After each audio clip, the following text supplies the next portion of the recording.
শুভ সন্ধ্যা। শুভেচ্ছা সবাইকে। আশা করছি সবাই ভালো আছেন।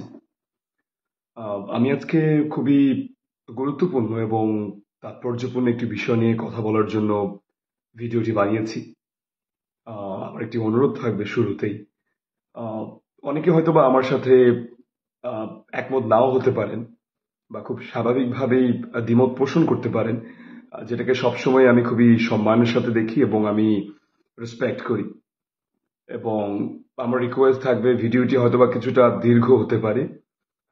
অনুরোধ থাকবে ভিডিওটি যেন বা মনোযোগ সহকারে আপনারা শোনেন এবং আপনাদের যে কোনো মূল্যবান মতামত ইনবক্সে হতে পারে কিংবা কমেন্টের মাধ্যমে আপনারা আমাকে জানাতে পারেন। তো যেমনটি আমি গতকাল বলেছিলাম, আমি সাইবার সিকিউরিটি নিয়ে কথা বলবো বা তথ্য প্রযুক্তিগত নিরাপত্তা নিয়ে কথা বলবো, যেটা ছিল বাংলাদেশের প্রেক্ষাপটে রাষ্ট্রীয় বা জাতীয় পর্যায়ে বৈশ্বিক বা আন্তর্জাতিক মানের সাইবার সিকিউরিটি বা তথ্য প্রযুক্তিগত নিরাপত্তা অবকাঠামো তৈরিতে ভবিষ্যৎ করণীয়। অর্থাৎ এই তথ্য প্রযুক্তিগত জায়গা থেকে বা সাইবার সিকিউরিটির যে সিকিউরিটি ডাইনামিক্স, সেটার পয়েন্ট অফ ভিউ থেকে কি কি ধরনের করণীয় থাকতে পারে বা ইন ফিউচার কি কি ধরনের বলা যায় হাইপোথেটিক্যাল ব্লু প্রিন্ট থাকতে পারে, সেটি নিয়ে আমি ছোট করে আসলে চেষ্টা করব আমার ইনসাইট শেয়ার করার। দেখেন, সাইবার সিকিউরিটির ব্যাপারে যদি শুরুতেই বলতে হয়, 2017 সালে একটি ঘটনা ঘটেছিল। বাংলাদেশ ব্যাংকে একটি সাইবার অ্যাটাক, একটা ঘটনা ঘটে। আহ, যে ঘটনাটা যদি আমি আরো সহজ করে বলি, প্রায় 81 বিলিয়ন ডলারের মতো সেখান থেকে আসলে সিজ করে নেওয়া হয় বা মানি হেস্ট হয়, যেটা আসলে হ্যাকিং এর থ্রুতে হয়েছিল। অর্থাৎ সাসপেক্টিভ সাসপেক্টিভ ওয়েতে যারা হ্যাকার গ্রুপ ছিল তাদের টার্গেট ছিল $1 বিলিয়ন, বাট সেখানে সেটা প্রায় 81 মিলিয়ন ডলার তারা আসলে সরিয়ে ফেলতে সামর্থ্য হয়। সো এই ঘটনাটা আসলে দুইভাবে আমি বলা যায়, এটা ন্যারেটিভসটা দুইভাবে আসলে বলা যেতে পারে। প্রথম ন্যারেটিভসটা ছিল যারা আসলে সাইবার অ্যাটাকটা করেছে সেটা হতে পারে ইন্ডিভিজুয়াল স্পন্সর্ড হতে পারে বা উই নেভার নো সেটা স্টেট স্পন্সর্ড বা রাষ্ট্রীয় মদতেও হতে পারে। সেটা যে কোনো ভাবেই যে কোনো ওয়েতে হতে পারে, উই নেভার নো। সো এখান থেকে একটা বিষয় খুবই পরিষ্কার হয়েছে, সেটা সেটা হচ্ছে আহ, আমাদের ন্যাশনাল যে সাইবার রেজিলিয়েন্স বা সাইবার সিকিউরিটি ক্যাপাসিটি, সেটি অনেক বেশি ভালনারেবল, অনেক বেশি উইক, আনফর্চুনেটলি এটা বলতেই হয়। সো আমার কাছে মনে হয় সাইবার সিকিউরিটির ব্যাপারটাকে আহ, এখনো লাইটলি নেওয়া হয়। আনফর্চুনেটলি সাইবার সিকিউরিটিটাকে এখনো খুব গভীরভাবে, খুব গুরুতরভাবে আসলে চর্চা করা হয়ে উঠছে না বা চর্চা করা হয় না, যেটা আসলে উচিত। সাইবার সিকিউরিটির ব্যাপারটা এই জন্যই বলছি, আমি গত কয়েকদিন আগে প্রতিরক্ষা মন্ত্রণালয়ের যে অফিসিয়াল ওয়েবসাইট আছে সেটি দেখছিলাম। সেখানে আমি দেখতে পেলাম প্রতিরক্ষা মন্ত্রণালয়ের অধীনে প্রায় 23 থেকে 24টি আওতাধীন দপ্তর বা সংস্থা রয়েছে এবং সেখানে আর কোনোভাবেই আমি আসলে সাইবার সিকিউরিটি বা ন্যাশনাল লেভেলে বা জাতীয় পর্যায়ে সাইবার সিকিউরিটি নিয়ে কোনো ধরনের আসলে কোনো ইনফরমেশন বা কোনো কিছুই সেখানে দেখতে পাইনি। সেটা হতে পারে বিভিন্ন পয়েন্ট অফ ভিউ থেকে, সেটা স্ট্র্যাটেজিক পয়েন্ট অফ ভিউ থেকে নাই থাকতে পারে বা সেটা হয়তো একটা হাইডেন স্ট্র্যাটেজি হতেই পারে। বাট দৃশ্যমানভাবে যে ঘটনাগুলো প্রায় সময় ঘটছে সেগুলো ডেফিনেটলি কোনো ভালো বা ডেফিনেটলি একটা পজিটিভ বলা যায় একটা ভাইব ক্রিয়েট করে না বা পজিটিভ কোনো ভাইব ক্যারি করে না। So, এই জায়গাগুলোতে আমার কাছে মনে হয় এমন অনেকেই আছেন যারা আসলে আহ, অনেক হাই সফিস্টিকেটেড লেভেলের স্কলার, সেটা পিএইচডি স্কলার স্কলার হোক বা যে কোনো জায়গায়, তারা তাদের যে কোনো ফিল্ড অফ স্টাডিসে তারা অনেক বড় মাপের স্কলার এবং কাজ করছে এবং অনেকেই আহ, অনেক টপ ক্লাস পাবলিকেশনস করছে, টপ ক্লাস আর্টিকেল লিখছে বা টপ ক্লাস বলা যায় বা জার্নাল লিখছে, পাবলিকেশনস করছে বা সেমিনার সিম্পোজিয়াম অনেক কিছুই হচ্ছে। But on the other hand, relevantly যদি বলি, প্র্যাগম্যাটিক ওয়েতে, বাস্তবসম্মত উপায়ে কি কি কাজ করা হচ্ছে বা কি কি বিষয় আসলে পদক্ষেপ নেওয়া হচ্ছে, সেটা আসলে খুবই কনফিউজিং। আমার কাছে মনে হয় এই জায়গাগুলোতে একটু নজর দেওয়া উচিত। সাইবার সিকিউরিটির জায়গা থেকে এই বিষয়গুলোকে একটু অ্যাড্রেস করা উচিত। সাইবার সিকিউরিটিটা একেবারেই নর্মাল কোনো বিষয় না। এটা সাইবার সিকিউরিটিটা 100% একটা ন্যাশনাল সিকিউরিটিটাকে রিফ্লেক্ট করে। যে কোনো দেশের বর্তমান এই 21st সেঞ্চুরিতে সাইবার সিকিউরিটিটা ডেফিনেটলি ন্যাশনাল সিকিউরিটির সাথে ওতপ্রোতভাবে জড়িত। সো সেই জায়গা থেকে আমার কাছে মনে হয় আহ, কিছু যারা পলিসি মেকার আছেন, যারা আসলে থিঙ্ক ট্যাঙ্কে আছেন, যারা আসলে সরকারিভাবে ঊর্ধ্বতন পর্যায়ে আছে, তারা এই ব্যাপারগুলো নিয়ে কতটুকু ভাবছে বা কতটুকু কাজ করছে, সেটা একটা দেখার বিষয়। এছাড়া ব্রেন ড্রেন তো চলমান রয়েছেই। অর্থাৎ যারা টপ ক্লাস ব্রেনই রয়েছে বা ইন্টেলেকচুয়াল প্রপার্টি রয়েছে, তারা প্রতিদিনই আসলে দেশের বাইরে চলে যাচ্ছে, and unfortunately they have no plan to come back again in the country. So এটা একটা অ্যালার্মিং বিষয়। সো আমার কাছে মনে হয় অনেক কিছুই করার আছে, অনেক কিছুই হচ্ছে। পার্শ্ববর্তী দেশগুলোতে অনেক কিছুই আসলে এগিয়ে গেছে, প্রতিবেশী দেশগুলোতে অনেক কিছুই আসলে এগিয়ে গেছে।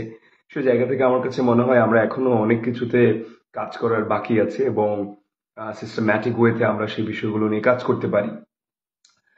সাইবার সিকিউরিটিতে আমি যদি বলি, ন্যাশনাল লেভেলে একটা একটা কোলাবোরেশন থাকা উচিত, একটা ওয়ার্ক ফ্রেম থাকা উচিত, একটা বলা যায় হাইলি আনপ্রেসিডেন্টেড একটি ওয়ার্ক ফ্রেম থাকা উচিত।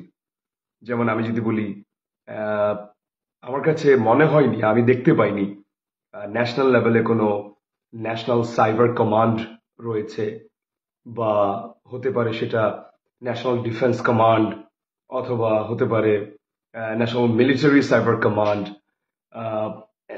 এমনটা আমি কখনো আসলে দেখতে পাইনি বা আমার চোখে পড়েনি। সো এমন অনেকগুলো লেয়ার আফটার লেয়ার বা layer by layer process driven কাজ হতে পারে। ধরেন সেটা হতে পারে সাইবার মিলিটারি ফোর্স, বা হতে পারে মিলিটারি সাইবার ফোর্স, বা ন্যাশনাল মিলিটারি সাইবার ফোর্স, বা হতে পারে ন্যাশনাল সাইবার ফোর্স, অথবা হতে পারে রয়্যাল মিলিটারি ফোর্স। হ্যাঁ, যেটা সাইবার রিলেটেড হবে, অর্থাৎ রয়্যাল মিলিটারি সাইবার ফোর্স বা রয়্যাল সাইবার ফোর্স। এমন অনেক ধরনের আসলে উইং স্টাইলে বলি বা ডিভিশনাল ওয়েতে সেটা হতে পারে। এবং কিছু বলা যায় ন্যাশনাল লেভেলে কম্পিটিশনের থ্রুতে সারা দেশে যে ব্রিলিয়েন্ট মাইন্ডগুলো রয়েছে, যে ব্রিলিয়েন্ট ইন্টেলেকচুয়াল মাইন্ডগুলো আছে, তাদেরকে প্রমোট করার জন্য, ইন্ট্রোডিউস করার জন্য একটা ন্যাশনাল লেভেলে কম্পিটিশন বলা যায় অর্গানাইজ করা যেতে পারে। যেমন মার্কিন যুক্তরাষ্ট্রে প্রায় দেখতে পাই, যেমন গত কিছুদিন আগেও আমি দেখতে পেলাম সেখানে ন্যাশনাল লেভেলে, অর্থাৎ তাদের স্টেট ডিপার্টমেন্ট থেকে সম্ভবত অথবা অন্য একটা ডিপার্টমেন্ট থেকে cyber security related code breaking competition হয়েছে। অর্থাৎ কোড ব্রেক করা, কম্পিউটার যে কোডিং, যারা আসলে প্রোগ্রামিং নিয়ে স্টাডি করছে বা কোডিং নিয়ে যারা কাজ করছে, তারা আমার চেয়ে ভালো বলতে পারবে। সো সেখানে দেখলাম কোড ব্রেকিং একটা কম্পিটিশন হচ্ছে, এবং আহ, সেই জায়গা থেকে যারা আসলে টপ ক্লাস যারা পারফর্ম করবে, তাদেরকে আসলে ওখান থেকে তাদের ওয়ার্ক অপরচুনিটি হচ্ছে, জব অ্যাভেলেবিলিটি হচ্ছে, which is a great impactful move, I should say. So এরকম অনেক কিছু আসলে হতে পারে, যেটা আমার কাছে মনে হয় এখনো মিসিং। সাইবার সিকিউরিটির ব্যাপারটা আমি যেমনটা বললাম, এবং আমার কাছে মনে হয় অনলাইনের থ্রুতে, ইন্টারনেটের থ্রুতে এখন যে বিপ্লবটা আসলে শুরু হয়েছে, সেখানে খুব সহজে আসলে রিচ করা যায়, কানেক্ট হওয়া যায় পিপল টু পিপল। সেটা এর জন্যই বলছি, এখন মানুষ আহ, আগে যে প্রিন্টেড বই পড়তাম আমরা, সেটা অনেকাংশে মানুষ কম পড়ছে। মানুষ টিউটোরিয়াল দেখছে, ইউটিউবে ভিডিও দেখছে, অডিও বুক শুনছে, বা দেখা যাচ্ছে পিডিএফ ফাইল বা আর্টিকেল পড়ছে।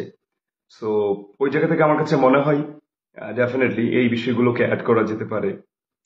পার্শ্ববর্তী দেশের অনেকগুলো দেশে দেখা গেছে টপ ক্লাস কিছু কাজ হচ্ছে, যেমন স্যাটেলাইট নিয়ে কাজ হচ্ছে, স্যাটেলাইট কমিউনিকেশন নিয়ে কাজ কাজ করছে। সো আমাদের দেশে আমি এখন পর্যন্ত দেখতে পাইনি কোনো ডিফেন্স ওরিয়েন্টেড বা ডিফেন্স স্যাটেলাইট রয়েছে, বা কোনো মিলিটারি ডিফেন্স স্যাটেলাইট রয়েছে, বা ন্যাশনাল সিকিউরিটি ওরিয়েন্টেড কোনো স্যাটেলাইট রয়েছে, আমার চোখে পড়েনি। সো অনেক কিছুই আছে হয়তোবা, বাট কাগজে কলমে লিখিতভাবে আছে, বাট বাস্তবসম্মতভাবে সেটার ইমপ্লিমেন্টেশন বা রিফ্লেকশনটা সেভাবে আমার ব্যক্তিগতভাবে চোখে পড়েনি।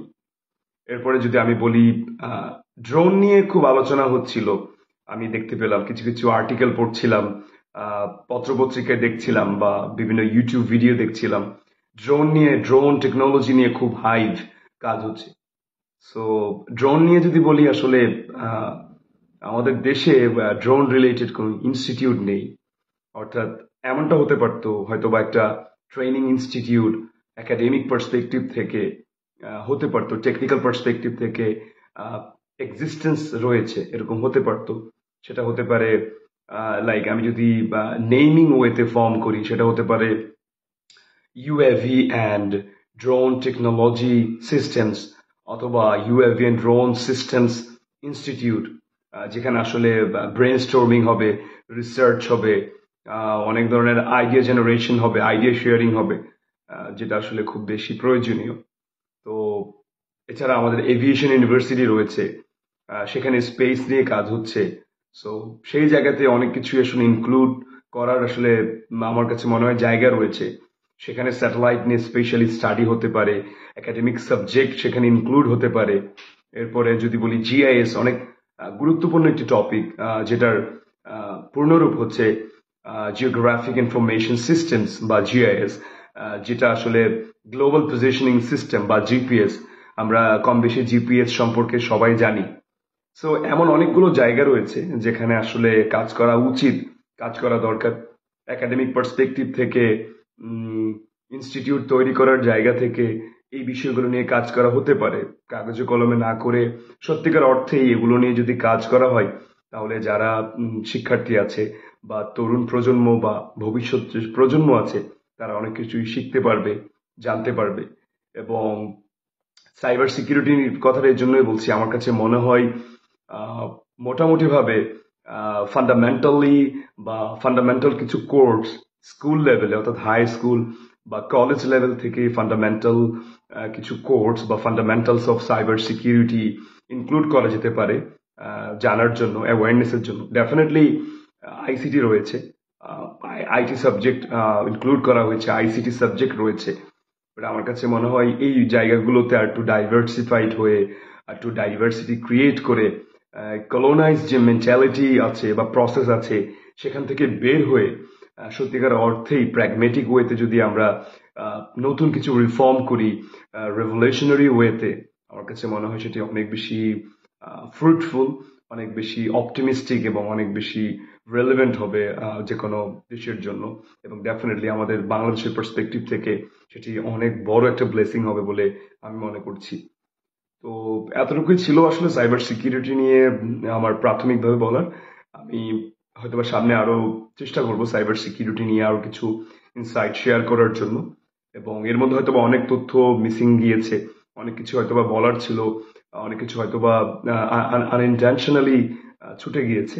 সো সবকিছুর জন্য আমি অ্যাপোলজি করছি, এবং আমি বলবো ডেফিনেটলি সাইবার সিকিউরিটি হোক, বা ক্রিটিক্যাল ইনফ্রাস্ট্রাকচার হোক, বা যে কোনো সিকিউরিটি পার্সপেক্টিভ থেকে যদি সাইবার সিকিউরিটির কথাও বলি, তাহলে সাইবার সিকিউরিটির ডেফিনেটলি একটা সাইবার সিকিউরিটি ন্যাশনাল লেভেলে সাইবার সিকিউরিটি রিসার্চ ইনস্টিটিউট বা সাইবার সিকিউরিটি রিসার্চ কমান্ড, এবং হাইলি একটি আর&ডি রিসার্চ এবং ডেভেলপমেন্ট একটা উইংস এবং ডিপার্টমেন্ট থাকা উচিত বলে আমি মনে করি।